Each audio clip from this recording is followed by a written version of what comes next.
नमस्कार, सविताच पाककलामध्ये स्वागत आहे। चला तर आज बनवूया झुणका। त्यासाठी लागणारे साहित्य आहे 1 कप डाळीचे पीठ, 2 ते 3 कांदे चिरून घेतले, 7 ते 8 लसणाच्या पाकळ्या, कढीपत्ता आणि कोथिंबीर। प्रथम लसूण आपण ठेचून घेऊया। शनिवार रविवार शाळेला सुट्टी असल्यामुळे काहीतरी वेगळं म्हणून आज झुणका भाकरीचा बेत आहे। तर त्यासाठी मी घेतलेला आहे मोठा 1.5 चमचा तेल, त्याच्यामध्ये घातलेली आहे 1 टीस्पून मोहरी, 1 टीस्पून जिरे। हे थोडे तडतडले की आपण ह्यामध्ये आत्ता थोडा लसूण घालणार आहे। सगळा लसूण आत्ता नाही घालणार, अर्धा लसूण आत्ता घालणार आहे, अर्धा लसूण आपण कांदा परतल्यानंतर घालणार आहे, म्हणजे लसणाचा फ्लेवर झुणक्याला खूप सुंदर येतो। कांदा घालून घेऊया। कांदा बारीक चिरा झुणक्यासाठी। कांदा छान व्यवस्थित परतत आलाय, तर बघा कांद्याला थोडासा गुलाबी रंग आलाय। तर आता आपण ह्याच्यामध्ये कढीपत्त्याची पानं घालून घेऊ। कढीपत्ता मी कांद्यामध्येच घालते कारण कढीपत्त्याला वास छान लागतो। तर आता मी थोडा लसूण घातलाय, तर असा कांदा परतत आल्यावर थोडा लसूण घाला, म्हणजे त्या लसणाचा फ्लेवर टिकून राहतो।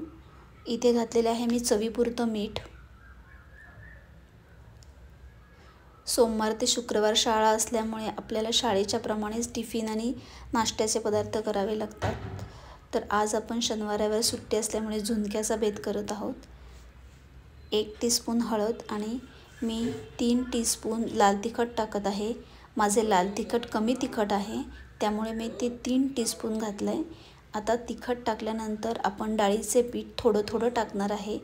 आपण 3 लॉटमध्ये पीठ टाकणार आहे। तर पहा मी 1 लॉट टाकलेला आहे, तर तो छान परतून घ्या।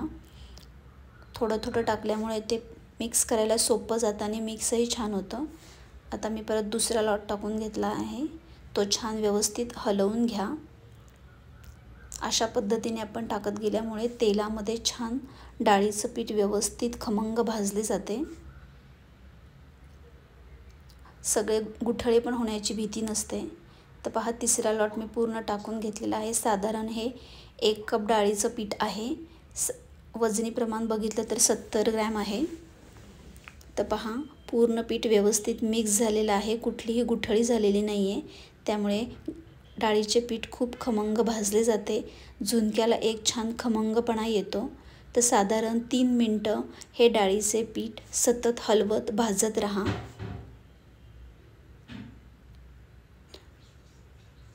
हा झुणका सगळ्यांचाच खूप फेवरेट असतो। तर पहा ज्या वाटीने मी डाळीचे पीठ घेतलं आहे त्याच वाटीने मी पाणी घेणार आहे। तर सर्वप्रथम मी अर्धी वाटी पाणी घालून घेतलं आहे। पाणी घातल्यानंतर छान व्यवस्थित हलवा त्याला। तर बघा हलवल्यानंतर ते थोडं चिकट होतं, पण गुठळी अजिबात होत नाही। आता परत मी थोडं पाणी घालते। तर मी इथे साधारण 1 वाटी पाणी घातलेलं आहे। तर 1 वाटी पाणी घातल्यानंतर व्यवस्थित झुणकाला छान हलवा त्याला व्यवस्थित। काहींना हा थोडा पातळ लागतो, काहींना घट्ट लागतो। मी मीडियम करणार आहे की खाताना व्यवस्थित खाता येतो। 1-2 मिनटं झाकण ठेवा, त्याच्यावरती पाणी घाला, म्हणजे त्या वाफेवर तो छान शिजला जातो। तर पहा 2 मिनटं झालेली आहेत, किती सुंदर त्याला वाफ आली बघा। तर आता हेच गरम पाणी आपण थोडं थोडं करून झुणक्यामध्ये घालणार आहे।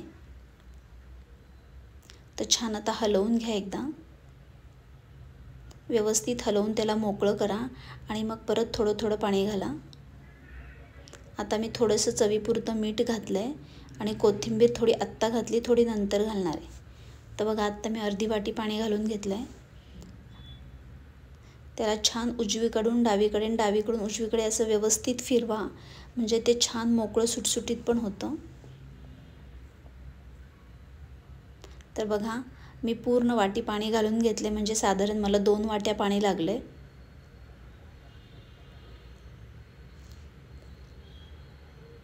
झुणका व्यवस्थित हलवून घ्या आणि त्याच्यावर परत एकदा 1-2 मिनटं झाकण ठेवा।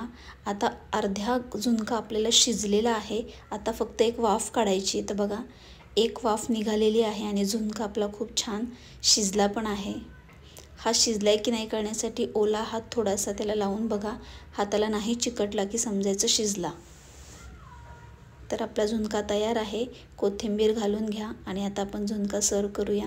तर तुम्हाला ही रेसिपी कशी वाटली मला कमेंट बॉक्समध्ये नक्की सांगा.